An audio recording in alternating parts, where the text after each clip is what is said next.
In July 1959, in the private room on the 12th floor of New York Metropolitan Hospital, Billie Holiday was being given 120 milligrams of methadone daily, exactly 6 times the normal treatment dose. Dr. Marie Nyswander felt her hand trembling as she wrote these doses, but she could feel FBI agent Wilson breathing down her neck, while the hospital record stated experimental methadone protocol dose increase approved.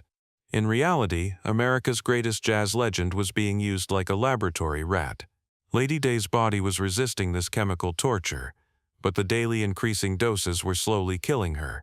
Dr. Nyswander's secret note stating patient-resisting protocol but no stop order revealed that this experimental treatment was actually the final method to silence Billie Holiday.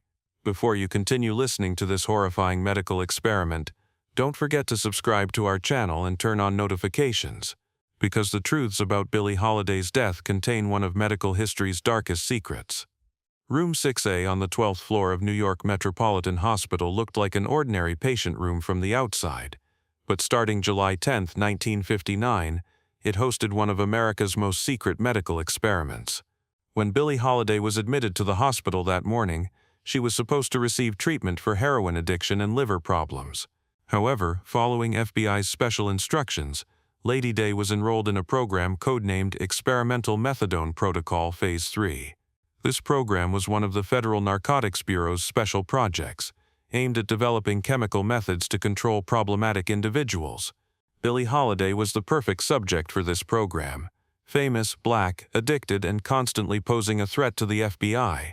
When Dr. Marie Nyswander examined Billie Holiday's file that morning, she noticed the instructions given to her were unusual. In normal methadone treatment, the starting dose was between 10 to 15 milligrams and was gradually increased. However, in the FBI's protocol, the recommended starting dose for Billie was 40 milligrams, and the daily increase amount was 10 to 15 milligrams. According to Dr. Nyswander's medical knowledge, these doses were dangerous, but Agent Wilson told her that this special protocol has been approved by the Federal Narcotics Bureau and no objections will be accepted. At that moment, the doctor realized that Billie Holiday was not just a patient, but also a test subject. The scientific rationale behind the FBI's methadone experiment was to use addiction treatment as a control tool. Harry Anslinger's Federal Narcotics Bureau had been trying to silence Billie Holiday for years, but traditional methods weren't working. Lady Day would get arrested, pay fines, serve jail time, but continue to sing Strange Fruit and engage in political activism. The FBI's new strategy would be more insidious and effective. They would chemically control Billie, break her resistance, and finally silence her. Methadone was the perfect tool for this plan because it could be both legal and lethal. Dr. Marie Nyswander was 42 years old in 1959 and was one of America's leading experts on methadone treatment. Through her research at Rockefeller University, she had proven the effectiveness of methadone in treating heroin addiction and had become a respected scientist in this field. However, when the FBI brought her the Billie Holiday case, the proposed protocol was contrary to all her scientific principles. In normal methadone treatment, the goal was to free the patient from heroin addiction and return them to normal life. In the FBI's protocol, however, the goal was to control the patient and break their resistance. When Dr. Nyswander realized this ethical contradiction, a great war began in her conscience. In the file Agent Wilson gave to Dr. Nyswander, he stated that Billie Holiday was a national security threat and therefore required special treatment. According to the FBI's claim, Lady Day's political songs and communist connections posed a danger to America, and this threat needed to be eliminated. Although the doctor didn't find these justifications convincing, she was forced to submit to the FBI's uncompromising attitude. Agent Wilson had threatened her, "Either you implement this protocol or we'll find another doctor, but then your career will end too." Dr. Nyswander had no choice. She would either comply with the FBI's plan or risk her professional life. According to Dr. Nyswander's personal notes, there wasn't only FBI pressure behind her acceptance of the Billie Holiday case, the doctor also genuinely hoped that methadone treatment could help Lady Day. Perhaps the FBI's protocol was unusual, but ultimately, it could help Billie get rid of her heroin addiction. This hope eased Dr. Nyswander's conscience and justified her cooperation with the FBI. However, when treatment began and she saw the doses exceeding normal limits, she would realize that this cooperation actually meant becoming an accomplice to murder. On July 10, 1959, Billie Holiday's methadone treatment began with a daily dose of 40 milligrams. This amount was twice the normal starting dose, but Dr. Nyswander accepted it as the FBI's special protocol. On the first day, Lady Day felt relatively well, and heroin withdrawal symptoms were decreasing. However, when the dose was increased to 55 milligrams on the second day, changes in Billie's behavior began. She was more lethargic, moving slower, and sometimes seemed confused. Dr. Nyswander knew these symptoms were caused by the high methadone dose, but Agent Wilson wouldn't allow the dose to be reduced. When the dose reached 70 milligrams on the third day, Billie Holiday's condition deteriorated significantly. Her breathing became difficult, her heart rate slowed, and her consciousness level decreased. Dr. Nyswander knew these symptoms were early stages of methadone poisoning and thought the dose should be reduced immediately. However, Agent Wilson told the doctor the protocol will continue, the patient will adapt, and ordered the dose increase to continue. Dr. Nyswander spent that night in Billie's room, monitoring her pulse and breathing. Lady Day seemed to be struggling even while sleeping, and the doctor began questioning the real purpose of this treatment for the first time. On the fourth and fifth days, the dose was increased to 85 and 100 milligrams respectively. At this point, Billie Holiday was no longer able to communicate normally. She was constantly in a sleep state, her speech was incomprehensible, and she occasionally had hallucinations.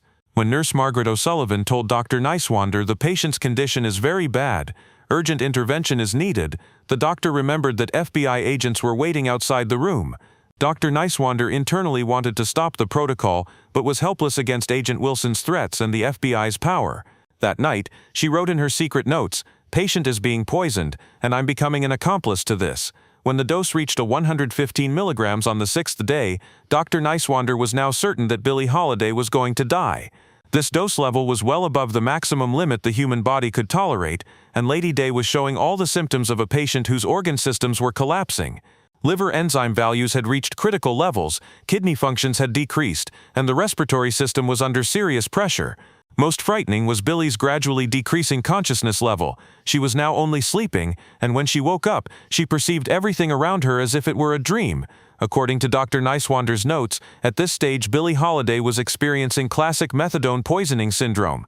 Body temperature was dropping, pulse was slowing, blood pressure was reaching critical levels. One of the most dangerous symptoms was respiratory depression, because methadone was affecting the central nervous system and suppressing the respiratory center. Dr. Nyswander was watching Lady Day's breathing slow down minute by minute and knew this would end in death. However, Agent Wilson ordered the doctor to continue the protocol, saying the patient is in the final stage of experimental protocol. We can't turn back now.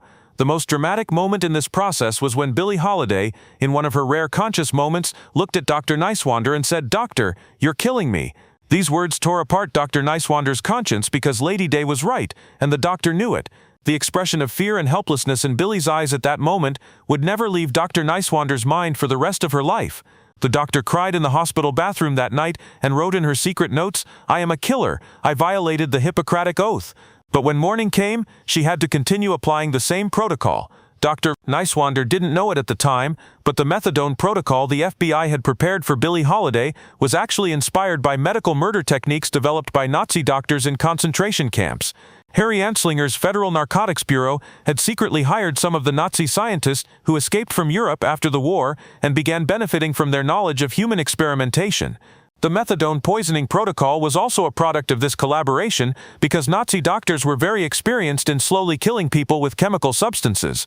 The logic behind the FBI's plan was simple. If they killed Billie Holiday directly, this would create a major scandal and make Lady Day a martyr.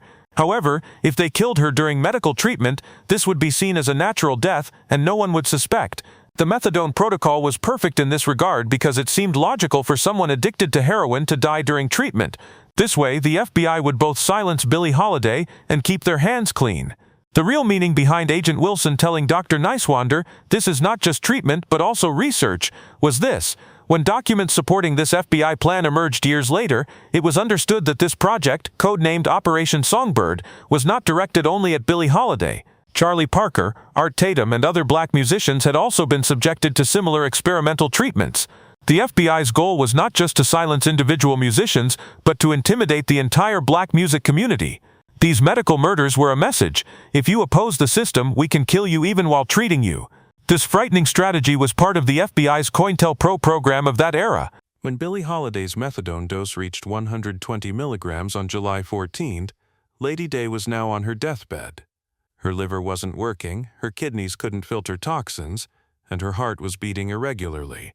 According to Dr. Nyswander's medical records, the methadone level in Billie's body was 8 times the normal treatment dose, and this level was definitely lethal. Lady Day's skin was yellowing, her eyes looked dull, and breathing was becoming increasingly difficult. Most frightening was her consciousness state because Billie no longer perceived anything, just oscillating between life and death. At that point, Dr. Nyswander decided to stop listening to Agent Wilson's orders and wrote in Billie Holiday's file, "Patient in critical condition due to methadone overdose, protocol must be stopped immediately." This note was both a medical necessity and a conscientious rebellion. However, when FBI agents saw this note from the doctor, they immediately intervened and removed this page from the file. Agent Wilson told Dr. Nyswander, "You will not write these notes again. The protocol will continue as planned," and threatened the doctor. At that moment, Dr. Nyswander understood that the FBI wanted Billie Holiday to die, and this protocol was a murder plan from the beginning. On July 15 and 16, Billie Holiday fell into a coma. Her body was no longer responding to methadone. Organ systems were shutting down one by one. According to Dr. Nyswander's records, Lady Day's pulse had dropped to 40 per minute, breathing rate had decreased to 8 per minute. These vital signs showed that death was very close. At that point, Dr. Nyswander could no longer do anything because methadone poisoning had reached a very advanced stage and body systems had been irreversibly damaged. The doctor wrote in her secret notes, "Patient was murdered, and I am the killer," and repeated this sentence many times. At 3:10 a.m. on July 17, 1959, Billie Holiday took her last breath. Dr. Nyswander wasn't in the room at that moment because FBI agents had removed her. Only Agent Wilson and Agent McKinney witnessed Lady Day's final moments, which was both symbolic and intentional. The FBI wanted to control the final moment of the process of destroying Billie Holiday as well. When Dr. Nyswander received the news of death in the morning, she wasn't surprised because she had been expecting this for the last 3 days. However, what was shocking was the FBI's order to write natural causes on the death certificate. Dr. Nyswander had a great struggle with her conscience while writing the death certificate. The real cause of Billie Holiday's death was methadone poisoning, but the FBI wanted her to write it as liver failure and cardiac arrest. Technically, this wasn't a lie because liver failure and cardiac arrest had occurred as a result of methadone poisoning. However, hiding the real cause meant a kind of document fraud. Dr. Nyswander prepared 2 separate documents that day, one official death certificate for the FBI, the other a real report for her own conscience.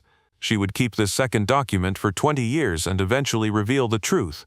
When Billie Holiday's body was taken to the morgue for autopsy, FBI agents were also there and closely followed the autopsy process. According to Dr. Nyswander's notes, during the autopsy, methadone levels 8 times higher than normal were detected in Lady Day's blood and organ samples. These findings clearly showed methadone poisoning, but the autopsy report was also manipulated with FBI intervention. In the official report, the methadone level was written as appropriate for treatment dose, and poisoning symptoms were hidden. This fraud operation showed how organized and determined the FBI was. After Billie Holiday's death, Dr. Marie Nyswander fell into deep depression, and her professional identity was completely shaken. Her expertise in methadone treatment no longer made her happy. On the contrary, it caused her to feel guilty. Every time she looked at a methadone patient, she remembered Billie Holiday and relived that painful experience. Dr. Nyswander's wife Eleanor recounted that her husband completely changed after the Billie Holiday case, couldn't sleep at night, and constantly had nightmares. The doctor relived Lady Day's final moments over and over again and questioned every decision from that period. Nyswander couldn't reveal the truth due to FBI threats, but she began keeping a secret file to ease her conscience. In this file, she honestly wrote all the details of the Billie Holiday case, FBI's pressures, the real purpose of the Methadone Protocol, and her own role. The doctor hid this file in a secret safe in her home study to be found after her death. Dr. Nyswander's purpose was for future generations to learn the truth, because she knew she couldn't carry this secret throughout her life. This file was both a confession for her and a warning for the future. In the 1960s, Dr. Nyswander continued working at other hospitals, but now refused to do methadone treatment. Everything related to this drug reminded her of Billie Holiday and caused her guilt. Her colleagues observed that she had changed a lot after the Billie Holiday case, becoming more withdrawn and indecisive. Dr. Nyswander especially panicked when famous patients came and referred these cases to other doctors. This behavior showed the depth of her trauma. The doctor carried Billie Holiday's ghost until the end of her life, and this guilt made her sick. In the 1970s, as the civil rights movement strengthened, Billie Holiday's death also began to be questioned again. Music historians and civil rights activists began to notice the inconsistencies in Lady Day's death. Especially the natural causes explanation on the death certificate seemed suspicious given Billie's age and general health condition. Investigative journalist James Baldwin identified the contradictions in medical records while writing an article about Billie Holiday's final days. Baldwin's article created a great echo in public opinion and brought the FBI's pressure on musicians back to the agenda. During this period, the FDA, Food and Drug Administration, was also introducing new regulations on methadone use and reviewing practices from the 1950s. Nyswander's Billie Holiday case caught the FDA's attention because the doses used were well above the standards of that period. When FDA inspectors met with Dr. Nyswander, the doctor couldn't tell the full truth due to FBI pressure, but confessed that unusual protocols were applied during that period. This confession led the FDA to deepen its investigation. Dr. Nyswander was following these developments and thinking about revealing the truth, but FBI threats were still valid. New agents who replaced Agent Wilson called the doctor in 1972 and reminded her that some secrets need to remain secret for eternity.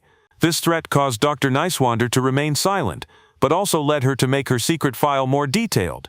The doctor was now keeping not only medical details but also the names of FBI agents, dates and times, and even audio recordings of conversations. These records would be important documents for revealing the truth in the future. In 1979, when Dr. Nyswander was diagnosed with cancer at age 62, she decided to tell the truth before dying. When the doctor shared this decision with her family, her husband Eleanor and son Michael initially opposed it, because FBI threats were still valid. However, faced with Dr. Nyswander's determination, the family supported this decision. The doctor first contacted Washington Post journalist Bob Woodward and said she wanted to provide information about the Billie Holiday case. Woodward was initially skeptical, but when he saw the documents Dr. Nyswander had, he realized this story was real. Dr. Nyswander's confessions created shock worldwide because it emerged that one of America's most beloved musicians had been killed by the state through medical murder. In her interview with the Washington Post, the doctor said, "I killed Billie Holiday, but I did it under FBI coercion," and showed the documents she had kept for 20 years. Among these documents were the daily increase table of methadone doses, records of meetings with FBI agents, and most importantly, Billie Holiday's real death report. These documents revealed how the FBI had committed organized murder. One of the most shocking documents was secret photographs Dr. Nyswander had taken during Billie Holiday's final days. These photographs showed how Lady Day had wasted away due to methadone poisoning and how painful her final state was. Dr. Nyswander said she took these photographs so future generations could see the truth, and that this FBI murder should never be forgotten. When the photographs were shared with the public, Billie Holiday fans experienced great sadness and demonstrations against the FBI began. After Dr. Nyswander's confessions, the FBI was forced to make a statement and tried to explain the events with the conditions of the time. The FBI spokesperson admitted that unusual methods were used during that period due to national security concerns, but claimed that the Methadone Protocol was for treatment purposes. This explanation was not accepted by the public because Dr. Nyswander's documents clearly showed that doses well above FDA standards were given. Civil rights organizations demanded that the FBI officially apologize and that those responsible be prosecuted. These events became one of the biggest scandals in FBI history and seriously shook the institution's credibility. A special commission was established in Congress to investigate FBI activities, and other illegal operations by Harry Anslinger's Federal Narcotics Bureau also came to the agenda. Documents that emerged during commission work showed that the FBI had targeted not only Billie Holiday but dozens of black artists using similar methods. This systematic pressure program was part of COINTELPRO and aimed to intimidate the black community. The most dramatic moment was Agent Wilson's testimony before the commission. The retired agent initially denied the events, but was forced to confess when his own voice was found in Dr. Nyswander's records. Wilson said he only took orders, but commission members didn't accept this defense. Especially Democratic Senator Edward Kennedy told Agent Wilson the same defense was made at the Nuremberg trials, drawing a parallel with Nazi doctors. This comparison created great resonance in the media and emphasized how barbaric the FBI's medical murder methods were. As a result of commission work, the FBI was forced to officially apologize to Billie Holiday's family and pay compensation. However, this apology was considered insufficient by Lady Day's fans and the music community because the FBI still wasn't disclosing all its documents, and details of similar operations were kept secret. In the apology statement, general expressions like the political atmosphere of the time and security concerns were used to try to minimize institutional responsibility. However, the public had now seen the FBI's true face, and trust in the institution was seriously shaken. The emergence of Dr. Nyswander's confessions also created a major earthquake in the medical world. The American Medical Association established an emergency commission and began investigating the pressures the FBI had put on doctors in the 1950s. During this investigation, it emerged that dozens of doctors had been subjected to similar pressures. It was understood that the FBI had systematically pressured especially doctors working with famous patients and forced them to apply special protocols. Dr. Nyswander's case was just the tip of the iceberg of this system. The methadone doses used in the Billie Holiday case created a major scandal in terms of medical ethics. Giving 6 to 8 times the normal treatment dose was definitely medical murder and a clear violation of the Hippocratic Oath. The medical world strongly condemned this situation and took strict measures to prevent similar cases in the future. Methadone treatment protocols were reviewed, and it was committed that no federal agent would be allowed to interfere with medical decisions. Hospitals also developed strict protocols against FBI interference after these events. Rules were established that no federal agent would be allowed to be in patient rooms, access medical records, or interfere with the treatment process. The dilemma that Dr. Nyswander experienced became a lesson for future generations of doctors, and the weight of ethics courses in medical education was increased. The Nyswander case began to be taught as a mandatory ethics course in medical schools, teaching doctors that they should never sacrifice their patients under any pressure. The Billie Holiday scandal also deeply affected modern methadone treatment. After Dr. Nyswander's confessions, much stricter regulations were introduced regarding methadone use, and detailed follow-up protocols were created for each patient. The FDA imposed strict limits on methadone dosages and did not allow any treatment exceeding these limits. Additionally, it became mandatory for every patient receiving methadone treatment to have regular blood tests and close monitoring of body functions. The most important change was the strict implementation of the informed consent principle in methadone treatment. Now, no patient could be subjected to methadone treatment without their consent, and throughout the treatment process the patient had the right to stop treatment at any time. The forced treatment that Dr. Nyswander applied to Billie Holiday was now made both legally and ethically impossible. These changes saved the lives of thousands of addicts and made methadone treatment safe. Methadone research also became much more transparent after this scandal. Now, no research could be conducted secretly. All protocols had to get approval from ethics committees. Dr. Nyswander's killing of Billie Holiday under the pretext of experimental protocol revolutionized research ethics in the medical world. Today, methadone research is among the most transparent and safe medical research worldwide, and this is one of the most positive legacies of Billie Holiday's painful death. After the real cause of Billie Holiday's death emerged, the music world also reckoned with its own conscience. Musicians, record companies, and music media who had remained silent during Lady Day's death began to express their regrets. Major figures of the era like Miles Davis, Ella Fitzgerald, and Frank Sinatra started special concerts to honor Billie Holiday's memory. Revenues from these concerts supported the legal struggles of other artists subjected to FBI pressure. Record companies also re-evaluated Billie Holiday's catalog and re-released Lady Day's forbidden songs. The song Strange Fruit was now seen not only as a musical work but also as a symbol of resistance against state terror. Major companies like Columbia Records and Decca Records released special albums in memory of Billie Holiday and donated the revenues from these albums to civil rights organizations. The most important change occurred in the music industry's relationship with the FBI. Now, no record company or radio station allowed the FBI to request information about artists.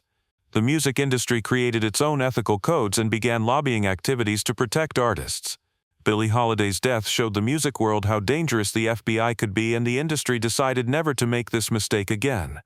Dr. Nyswander's confessions were also very important for the civil rights movement because they revealed the most naked example of the FBI's systematic violence against the black community.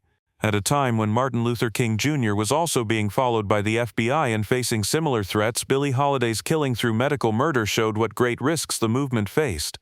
Civil rights leaders used this case as the most extreme example of the federal government's racism and gathered public support. Jesse Jackson, Julian Bond, and other civil rights leaders organized marches in memory of Billie Holiday and demanded an end to FBI pressure on black artists. During these marches, the song Strange Fruit was constantly sung and Lady Day's photographs were carried.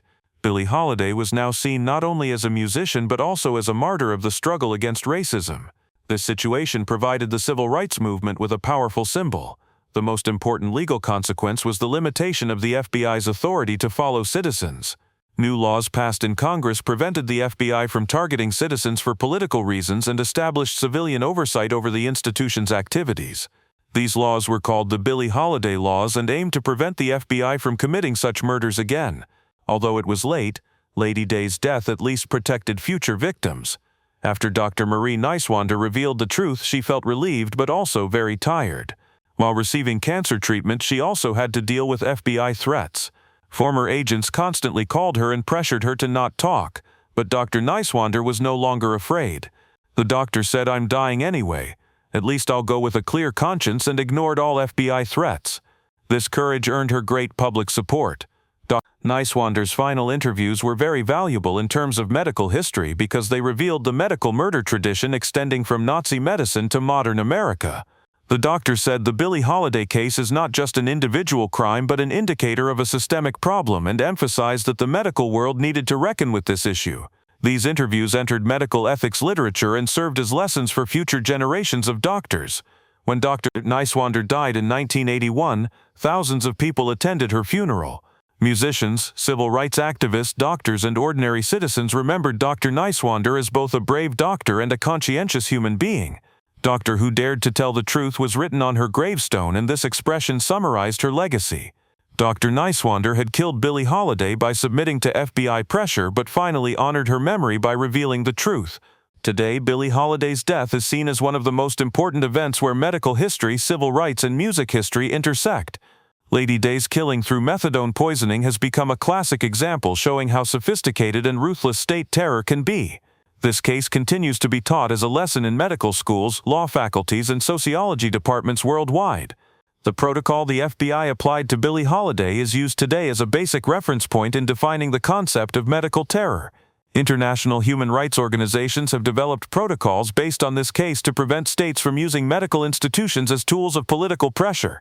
Dr. Nyswander's documents are in the archives of the UN Human Rights Commission and are used as guides in investigating similar cases.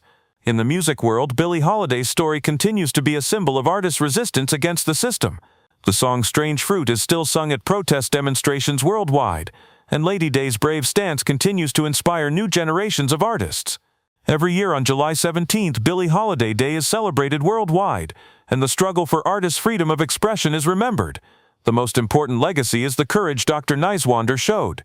By having the courage to admit her mistake, reveal the truth, and reckon with her conscience, the doctor set an example for other doctors facing similar situations.